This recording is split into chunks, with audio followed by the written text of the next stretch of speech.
Olá, meus lindos! Hoje a nossa abordagem de sociologia é sobre os direitos sociais construídos na sociedade brasileira.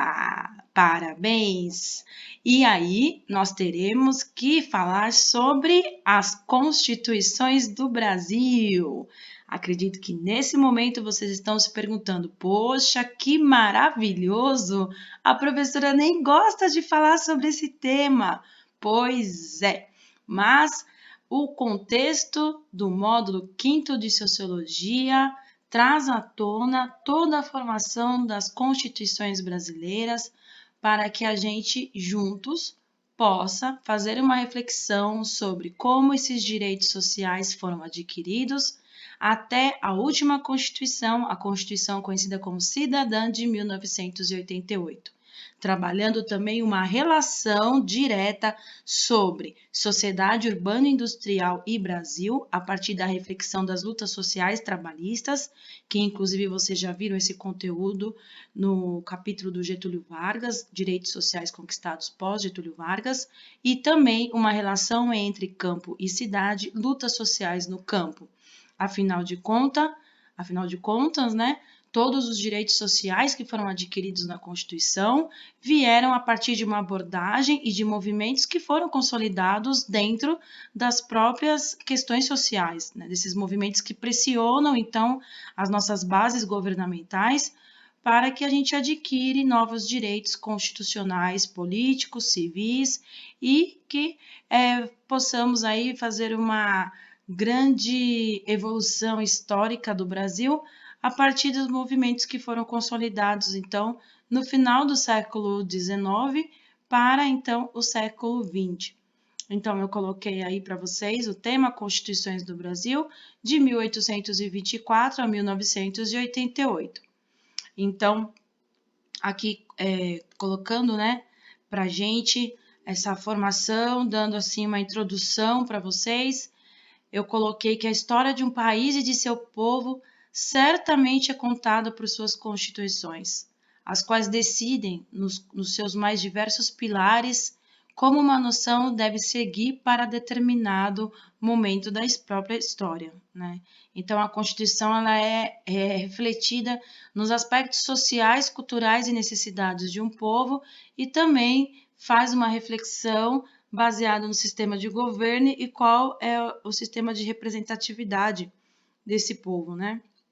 Então, a Constituição, esse documento, elas espelham, através de seu contexto original ou adaptado por emendas, o momento social, político, econômico, financeiro e comportamental vivido por sua gente naquele espaço temporal de sua vigência, além de retratar, na letra fria de seus dispositivos, o estilo fascista, ditatorial, democrático, liberal, humanitário, etc., ou do próprio governante. Desde o descobrimento do Brasil, o povo brasileiro enfrentou os mais diferentes regimes de governo possíveis. No início, esteve sob o comando de uma monarquia portuguesa e com as políticas imperiais de Dom Pedro I, que outorgou a Constituição de 1824. A partir de 1899, com a República Presidencialista, e até em um pequeno período de setembro de 1961 a janeiro de 1963, nós, o povo brasileiro, fomos regidos por um sistema parlamentarista.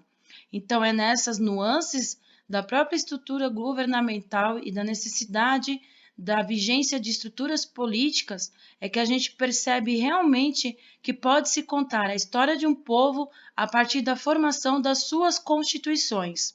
Então, no Brasil, houve 7 alterações na nossa Constituição. Primeira alteração, lógico, primeira formação da Constituição do Brasil, que foi feita com Dom Pedro I após a independência em 25 de 3 de 1824. A Constituição da República dos Estados Unidos do Brasil, que foi consolidada no dia 20 de 2 de 1891. A Constituição da República dos Estados Unidos do Brasil, que houve também alteração em 16 de 7 de 1934, dentro do governo provisório entrando no governo constitucional de Getúlio Vargas. Posterior a isso, houve alteração também na Constituição em 10 de 11 de 1937, quando é decretado no Brasil o Estado Novo Getulista, né? Sabendo sobre a periodização do governo do Getúlio Vargas, que eu tenho a mais certeza, a convicção de que todos os senhores sabem mais do que eu a periodização do governo getulista. Posterior a isso, saindo do Estado Novo, nós entramos no período de redemocratização no Brasil e vamos novamente alterar a Constituição, em 18 de 9 de 1946. Depois disso, nós temos uma alteração também profunda, já que estamos dentro do contexto do regime militar, no dia 24 de 1 de 1967, onde foi instituído pelo Ato Institucional de número 4. E, pós-regime militar, tivemos que novamente, lógico, alterar nossa Constituição para uma Constituição democrática, e a última alteração dela, que foi feita no dia 5 de 10 de 1988, onde em 2018 completaram-se 30 anos dessa Constituição. Então, tivemos 7 alterações na Constituição do Brasil. Então, capitalizando forças aí para nós nos organizarmos, nós temos que entender quais foram as mudanças sociais que ocorreram nessas constituições no decorrer da história. Então, em 1824, tendo por atribuições políticas, né, na verdade, direitos políticos, que atribuem direito eleitoral e direito de cidadania, nós temos que ser pontuais no que diz respeito aos direitos sociais consolidados nessas constituições. Então, na Constituição de 24, nós temos aqui como cidadãos ativos, tem voto nestas eleições primárias os cidadãos brasileiros que estão no gozo de seus direitos políticos e os estrangeiros naturalizados. Quem são os excluídos? Menores de 25 anos, os religiosos e mulheres e os que não tiveram renda líquida anual de R$100 mil por bem de raiz, indústria, comércio ou empregos. Então, infelizmente, o processo de direito de cidadania, ela começa de um ato exclusivo de uma determinada classe que tem por mérito a questão do voto censitário, que é a questão do censo e que está ligado diretamente à questão da renda. Por isso que mulheres, escravos, homens recém-libertos e religiosos não podem fazer parte do processo eleitoral, não sendo considerado como cidadão, ou seja, participação ativa desse processo político. Aqui eu coloquei 2 artigos para vocês que dizem respeito a esse contexto. O artigo 94. Podem ser eleitores e votar na eleição os que tiverem renda líquida anual de R$200 mil anuais. E artigo 95, pode ser deputados os que tiverem renda líquida de R$400 mil. Então, a capacidade desse processo eleitoral, ela está ligada diretamente ao voto censitário. A Constituição de 1891, seção 1ª, das qualidades do cidadão brasileiro. Eu puxei para vocês aqui o artigo 70, que diz respeito ao direito social. São eleitores os cidadãos maiores de 21 anos que se alistarem na forma de lei. Não podem alistar-se eleitores federais ou para as do estados, os mendigos, os analfabetos, as praças da pré, que são aqueles soldados de baixa patente, os religiosos de ordem monástica e as mulheres. Então, a gente vai percebendo que a Constituição ela vai se alterando a forma de regime político, porém ela continua com uma capacidade censitária, mesmo no processo de república que foi consolidado em 1891. Posterior a isso, nós temos então uma alteração na Constituição de 1934, que eu coloquei aqui o título 3 da Declaração de Direitos dos Brasileiros, que é o artigo 108. São eleitores os brasileiros de um e de outro sexo maiores de 18 anos que se alistarem na forma da lei. Não podem alistar eleitores, os quais não saibam ler e escrever, os praças de pré, desculpa, ali está escrito errado, que novamente são os soldados de baixa patente, os mendigos e os que tiverem temporariamente ou definitivamente privados dos direitos políticos, que nesse caso são políticos caçados ou presos, por exemplo. Então, o artigo 68, ele continua limitando o direito político, automaticamente o direito cidadão de participação ativa e os direitos sociais de uma certa forma, porque esses direitos sociais vão sendo adquiridos a partir do bem-estar dessas minorias que não têm participação política alguma. E o artigo 109, o alistamento e o voto são obrigatórios para os homens e para as mulheres, quando estas exerçam função pública remunerada, sob as sanções e salvas as exceções que a lei determinar. Então, na Constituição de 1934, a mulher ela dá um pequeno passo, um avanço nessa questão de direito político, porém, é somente as mulheres que trabalham fora de casa em serviço público. Na Constituição de 1937, sobre a questão da nacionalidade e da cidadania, no artigo 73, o presidente da República, autoridade suprema do Estado, coordena a atividade dos órgãos representativos de grau superior, dirige a política interna e externa, promove e orienta a política legislativa de interesse nacional e superintende a administração do país. E nesse artigo 73, que nós percebemos a autoridade do presidente realmente com todos os poderes centrados, já que em 37 nós estávamos numa ditadura no Estado Novo getulista. E no artigo 117, após as atribuições que são consolidadas no Executivo, aqui nós vamos definir quem tem, então, os direitos consolidados pela Constituição. São eleitores, os brasileiros de um de outro sexo, maiores de 18 anos, que se alistarem na forma da lei. Não podem alistar-se eleitores, os analfabetos, os militares em serviço ativo, os mendigos e os que estiverem privados temporário ou definitivamente dos direitos políticos. Suspende-se os direitos políticos por incapacidade civil ou por condenação criminal enquanto durarem os seus efeitos, partindo, lógico, da premissa de que estamos no regime militar e que, lógico, a suspensão dos direitos políticos estão ligados diretamente com a formatação de um governo autoritário. Caso o governo se sinta ameaçado por determinado agente, atua com a Lei de Segurança Nacional e suspende os seus direitos políticos ativos, automaticamente a sua cidadania. Cabe também nós percebemos ter aqui, na verdade, uma sensibilização de que desde 1891, na Constituição, os soldados de baixa patente não têm uma participação ativa na política, algo que vai incomodar demais e que também vai ser uma força muito significativa no processo da instauração do regime militar no Brasil a partir de 64. Próxima alteração na Constituição, lógico, depois do Estado Novo, primeira Constituição do período de redemocratização, 1946, sobre o título 4º da Declaração de Direitos.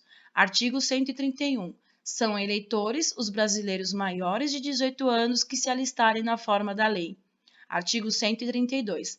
Não podem alistar-se eleitores os analfabetos, os que não saibam exprimir-se na língua nacional e os que estejam privados temporário definitivamente dos direitos políticos. Parágrafo único. Também não pode alistar-se eleitores ou praças de pré, novamente, os soldados de baixa patente, salvo aspirantes a oficial, a suboficiais, a subtenentes, os sargentos e os alunos das escolas militares de ensino superior. Então, houve uma ressalva aqui justamente para a maior patente do Exército Militar, onde, no período de redemocratização, os presidentes desse período sabiam que precisavam ter os militares para institucionalizar a paz do seu governo. Artigo 133, o sufrágio universal e direto. O processo do sufrágio universal e direto é o direito ao voto direto. O voto é secreto e fica assegurada a representação proporcional dos partidos políticos nacionais na forma que é estabelecido pela lei. As formas, então, de eletiva, que pode ser uma eleição majoritária ou uma eleição proporcional, de acordo com o que a Constituição declara na necessidade, lógico, de todos os estados.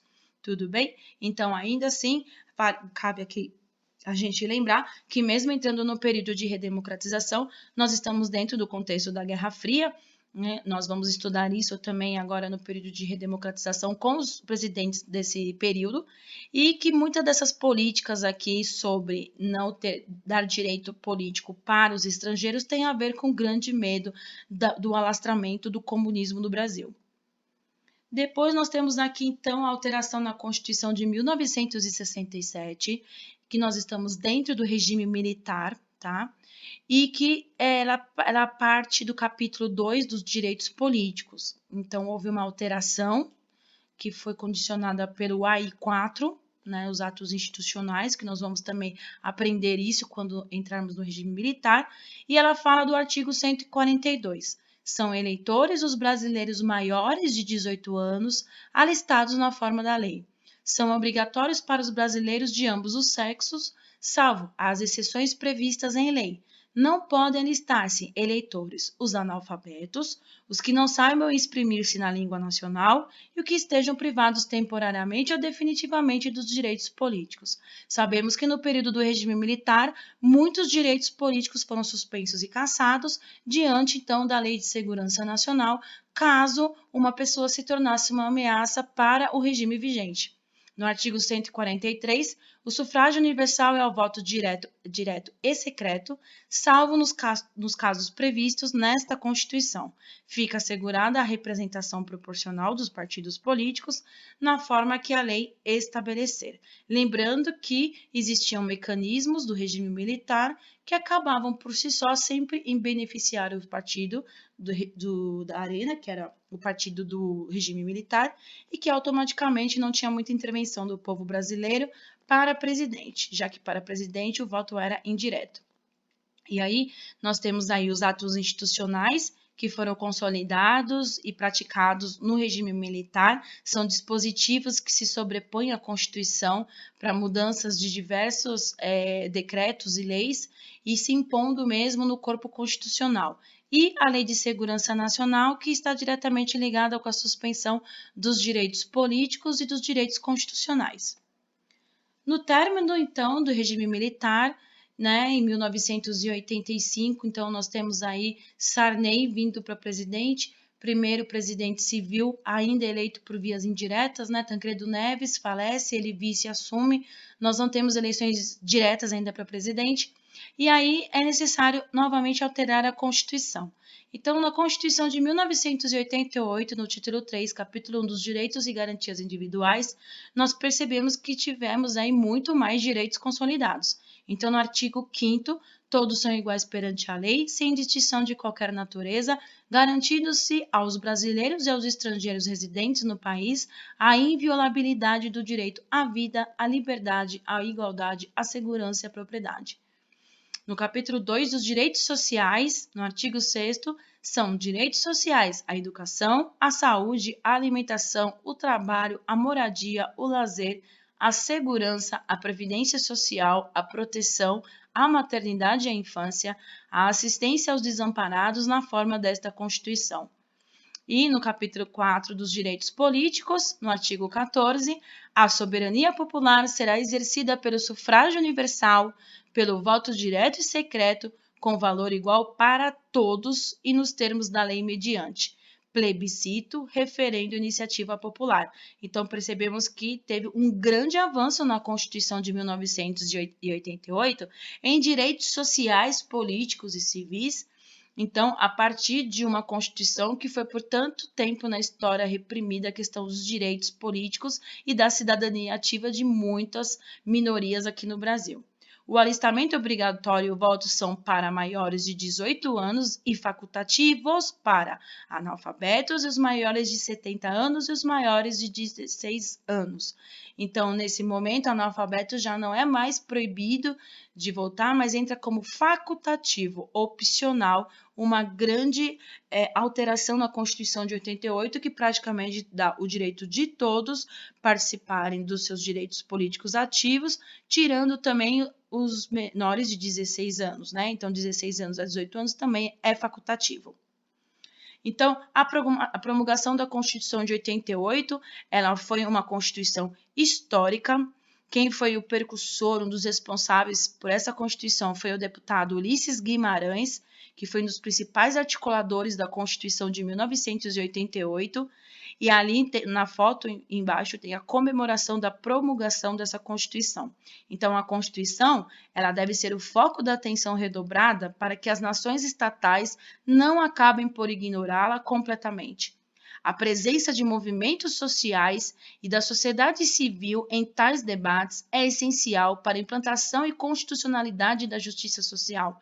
Então, os movimentos sociais e a sociedade civil são responsáveis pela manutenção, pela objetividade, pela atuação da Constituição em todas as esferas da nossa vida. Nós precisamos, na verdade, resguardá-la e fiscalizar se o nosso legislativo, se o nosso executivo e se o nosso poder judiciário está realmente colocando em prática todas as deliberações que existem na Constituição, que refletem, na verdade, o desejo, a vontade da unidade, da integridade social de um povo. Então, isso é muito importante. Por isso que os movimentos sociais estão ligados diretamente à questão de manutenção e de preservar a ordem constitucional, Mais do que a OAB, os advogados e o sistema judiciário, nós, como povo mesmo, cidadão, devemos resguardar esse documento que é tão importante para toda a história de um povo. Então, direitos civis e humanos e sociais e políticas afirmativas, elas estão diretamente ligadas a esse processo de afirmar a garantia de tais direitos.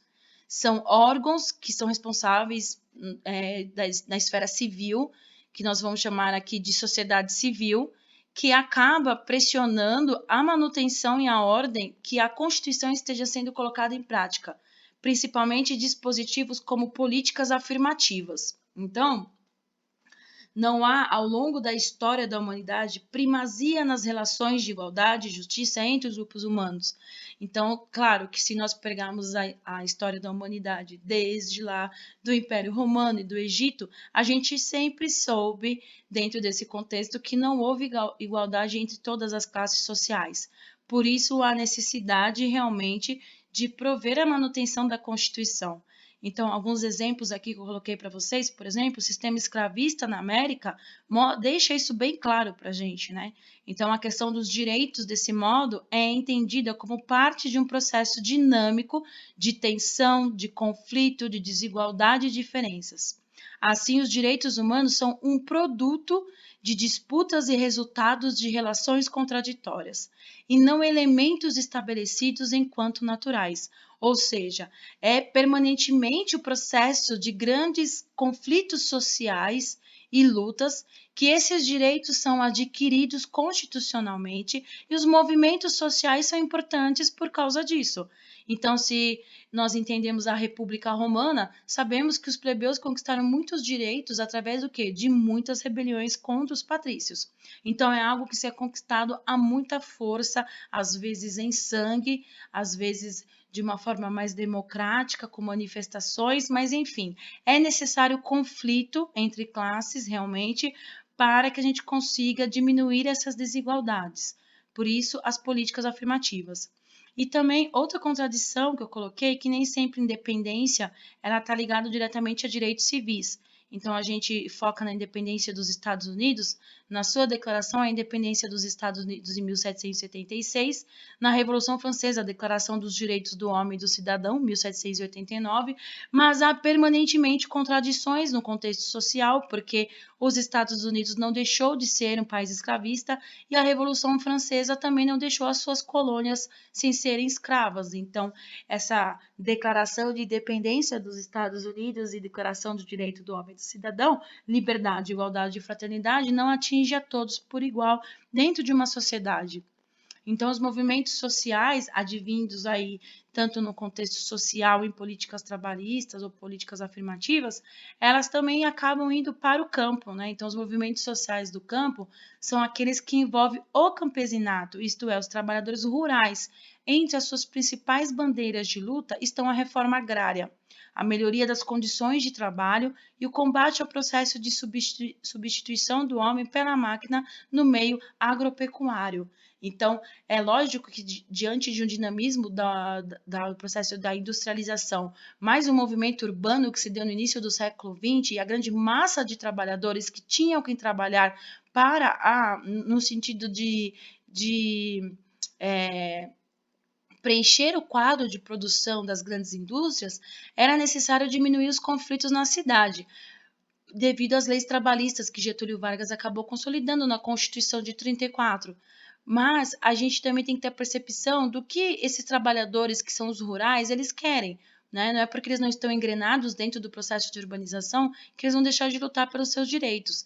Então você tem aqui uma dualidade de campo versus cidade, que é um traço que liga grande parte do desenvolvimento econômico e da modernidade, né? E que tem alguns pontos importantes aqui para se estabelecer o que é esse movimento social no campo. O desenvolvimento social e econômico foram pautados pela produção de bens agrícolas e extrativistas, uma modernização conservadora. Então, a gente sempre tem, né, essa questão da modernização conservadora, ou modernização nova, ou modernização inovadora.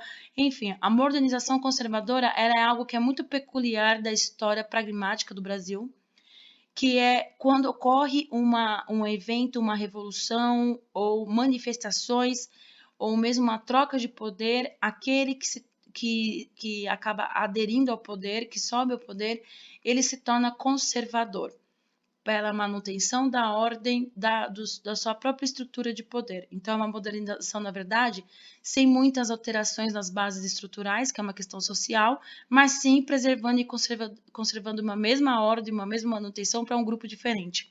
Então, a base também é escravista, substituída por imigrantes, desenvolvendo-se a partir de 1950 no Brasil, e as ligas camponesas se formaram a partir desses imigrantes, que foram perseguidas principalmente no regime militar. Atualmente, essas ligas camponesas, elas viraram o MST, o Movimento dos Trabalhadores Rurais Sem Terra, que lutam pela reforma agrária, invadem, então, aí várias fazendas que, né, ficam, às vezes, sem a produção, terras improdutivas, invadem, aí tem que entrar, né, o dono da terra, então, com direito, aí tem que processá-los, tirar a retomada da posse da terra, tirá-los de lá, e a grande briga no campo hoje é entre esse movimento social político, né, contra, então, essa propriedade privada sem uso, na verdade, que é a terra. Então, o grande paradigma da história agora, né, da modernidade, são esses direitos humanos do século XX, a partir instituídos aí da Segunda Guerra Mundial, acima do direito político, do direito civil, nós temos que entender o que são direitos humanos, o que é o mínimo do que um ser humano precisa na sua real necessidade da sua existência, né?